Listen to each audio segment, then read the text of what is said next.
नमस्कार, हिमाचल समाचार में आपका स्वागत है। आज के मुख्य समाचार। मुख्यमंत्री ने बिलासपुर के आपदा प्रभावित 1162 परिवारों को वितरित किए 8 करोड़ 97 लाख रुपए। मुख्यमंत्री ने कहा 16,000 आपदा प्रभावित परिवारों को बसाना सरकार का दायित्व। मुख्यमंत्री ने जाखू में किया रावण दहन। देवभूमि का प्रतीक अंतर्राष्ट्रीय कुल्लू दशहरा उत्सव आरंभ। और अब समाचार विस्तार से। मुख्यमंत्री ठाकुर सुखविंदर सिंह सुक्खू ने आज पुनर्वास योजना के तहत जिला बिलासपुर के भारी बारिश एवं भूस्खलन से आई आपदा प्रभावित 1162 परिवारों को 8 करोड़ 97 लाख रुपए की मुआवजा राशि वितरित की। उन्होंने जिला बिलासपुर में आपदा के दौरान जिन 94 प्रभावित परिवारों के घर पूरी तरह से क्षतिग्रस्त हुए हैं, उन्हें पहली किश्त के रूप में 3-3 लाख रुपए प्रदान किए। ठाकुर सुखविंदर सिंह सुक्खू ने कहा कि आपदा के 3 महीने के भीतर राहत राशि बांटने की शुरुआत की गई है, जो राज्य सरकार की लोगों के कल्याण के प्रति भावना को दर्शाता है। जिला बिलासपुर में 1162 परिवारों को 8 करोड़ 97 लाख 52 हजार रुपए की राशि को राहत पैकेज प्रदान किया जा रहा है। बिलासपुर सदर विकास खंड के अंतर्गत में 404 आपदा प्रभावित परिवारों के खाते में 3 करोड़ 93,500 रुपया आज डल जाएंगे। घुमारवी विकास खंड के अंतर्गत में 532 आपदा प्रभावित परिवारों के खाते में 4 करोड़ 55 लाख आज डल जाएंगे। झंडूता विकास खंड के अंतर्गत 108 आपदा प्रभावित परिवारों के खाते में 1 करोड़ 21 लाख 77,500 रुपया आज डल जाएंगे। स्वारघाट विकास खंड के अंतर्गत 28 आपदा प्रभावित परिवारों के खाते में 19 लाख 10 हजार रुपए की राशि प्रदान की जाएगी। आपदा में जिन 94 घर पूरी तरह क्षतिग्रस्त हो गए हैं, उन्हें आज 3 लाख रुपए की पहली किस्त जारी कर दी जाएगी। मतलब 3 लाख रुपए की जो पहली किस्त है, उसकी जारी करने के बाद आपके जब आप मकान का काम शुरू करोगे, पानी का कनेक्शन मुफ्त मिल जाएगा, बिजली का कनेक्शन मुफ्त मिल जाएगा, 280 रुपए प्रति बोरी की सीमेंट के हिसाब से आपको मुफ्त मिल जाएगा और बाकी पैसा दूसरी किस्त में आपको आने वाले समय में मिल जाएगा। ये पैसा हमने सब जिलाधीश महोदय के पास ऊपर बजट से एलोकेट आपको कर दिया है। उन्होंने कहा कि आपदा के दौरान जब विशेष राहत पैकेज देने पर चर्चा शुरू हुई, तो उन्होंने अधिकारियों को निर्देश दिए कि 16,000 परिवारों को फिर से बसाने का दायित्व राज्य सरकार का है। उन्होंने कहा कि राज्य सरकार ने आपदा प्रभावितों को राहत प्रदान करने के लिए 4,500 करोड़ रुपए का विशेष पैकेज जारी किया है, जिसमें घर पूरी तरह से क्षतिग्रस्त होने पर मिलने वाले मुआवजे को 1,30,000 से बढ़ाकर 7 लाख रुपए किया गया है। उन्होंने कहा कि राज्य सरकार आपदा प्रभावित परिवारों को निःशुल्क टीडी उपलब्ध करवाने पर भी विचार कर रही है। मुख्यमंत्री ने कहा कि जब 11 माह पहले वर्तमान प्रदेश सरकार ने सत्ता संभाली तो सरकारी खजाना खाली था। राज्य पर 75,000 करोड़ का कर्ज और 10,000 करोड़ रुपए सरकारी कर्मचारियों की देनदारियों का बोझ था। उन्होंने कहा कि पिछली भाजपा सरकार के आर्थिक कुप्रबंधन के कारण हिमाचल प्रदेश आज आर्थिक बदहाली के दौर से गुजर रहा है। लोगों को वास्तविक आर्थिक स्थिति का पता चले, इसके लिए राज्य सरकार ने विधानसभा में श्वेत पत्र लाया। उन्होंने कहा कि आज प्रत्येक हिमाचल वासी पर 1 लाख रुपए से अधिक का कर्ज है, लेकिन वर्तमान राज्य सरकार प्रदेश की अर्थव्यवस्था को फिर से पटरी पर लाने के लिए पुरजोर प्रयास कर रही है। ठाकुर सुखविंदर सिंह सुक्खू ने कहा कि मानवीय संवेदनाओं को समझते हुए वर्तमान राज्य सरकार ने पहली ही कैबिनेट में प्रदेश के कर्मचारियों के लिए पुरानी पेंशन स्कीम लागू की, ताकि बुढ़ापे में उन्हें सामाजिक सुरक्षा मिल सके। ठाकुर सुखविंदर सिंह सुक्खू ने कहा कि जब छोटे छोटे बच्चे गुल्लक तोड़कर आपदा राहत कोष में दान दे रहे थे, तब भी भाजपा हिमाचल प्रदेश के लोगों के साथ खड़ी नहीं हुई। हिमाचल की जनता ने एकजुटता का परिचय दिया।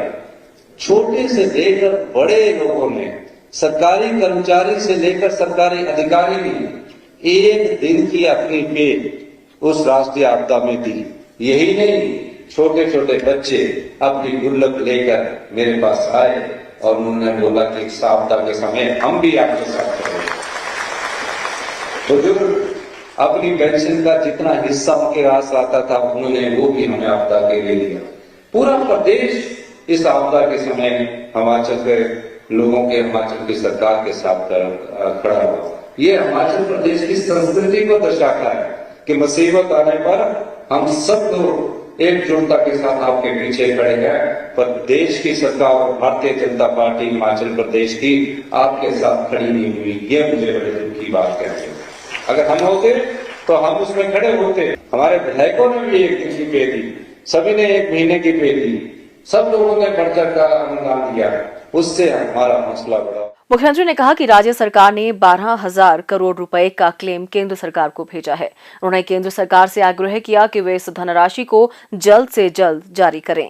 मुख्यमंत्री ने कहा कि बिलासपुर जिला के विकास के लिए राज्य सरकार प्रयास कर रही है। इसके साथ ही यहां के युवाओं को रोजगार और स्वरोजगार के अवसर प्रदान करने के लिए गोविंद सागर झील में वाटर स्पोर्ट्स शुरू करने का प्रयास किया जा रहा है। इसके साथ ही बिलासपुर के लिए 100 करोड़ रुपए की सीवरेज स्कीम का शिलान्यास जल्द किया जाएगा। ठाकुर सुखविंदर सिंह सुक्खू ने इस अवसर पर मुख्यमंत्री सुखाश्रय योजना के 20 लाभार्थियों को प्रमाण पत्र भी वितरित किए। मुख्यमंत्री ठाकुर सुखविंदर सिंह सुक्खू ने मंगलवार सायं दशहरे के शुभ अवसर पर श्री हनुमान मंदिर जाखू में पूजा अर्चना की और प्रदेश की समृद्धि के लिए प्रार्थना की। मुख्यमंत्री की धर्मपत्नी श्रीमती कमलेश ठाकुर भी इस अवसर पर उपस्थित थी। मुख्यमंत्री ने कहा कि दशहरा बुराई पर अच्छाई की जीत है। इस पर्व पर लोग मर्यादा पुरुषोत्तम श्री राम जी के जीवन से प्रेरणा लेकर सच्चाई व लोक कल्याण के पथ पर चलने का प्रयास करते हैं। विजयदशमी के शुभ अवसर पर मैं सभी प्रदेशवासियों को बहुत बहुत शुभकामनाएं देता हूं और भगवान से ये प्रार्थना करता हूं कि प्रदेश में सुख समृद्धि और शांति बने रहें और जो राम भगवान द्वारा दिखाए हुए रास्ते हैं उस पर हम चलकर अपनी जिंदगी को जिएं, यही मेरी शुभकामनाएं है। इस बार का जो कुल्लू दशहरा है पहली बार आपदा के बाद बड़े पैमाने पर शुरू किया जा रहा है और इसमें पहली बार 14-15 बाहर के देश पार्टिसिपेट कर रहे हैं। हमने ऑस्ट्रेलियन एम्बेसडर को भी न्योता दिया है कुल्लू दशहरा में आने का और 15 देशों की भागीदारी इसमें सुनिश्चित है। मेरा ये मानना है कि जिस प्रकार से आपदा ने प्रदेश पर कहर बसाया था, जिस तबाही का मंजर हमने अपने जीवन काल में पहली बार देखा था, अब उस तबाही के मंजर से ऊपर उठना हमने शुरू कर दिया है और निश्चित तौर पर अब प्रदेश की जो आर्थिक हालत है उसी की हम प्रार्थना भगवान से कर रहे हैं कि हमारी समृद्धि के लिए आर्थिक उन्नति भी हो ताकि गरीब तक हमारा जो विकास है उसकी आवाज है वो पहुंच सके। इस मौके पर मुख्यमंत्री ने रावण, मेघनाथ और कुंभकर्ण के पुतलों का दहन भी किया।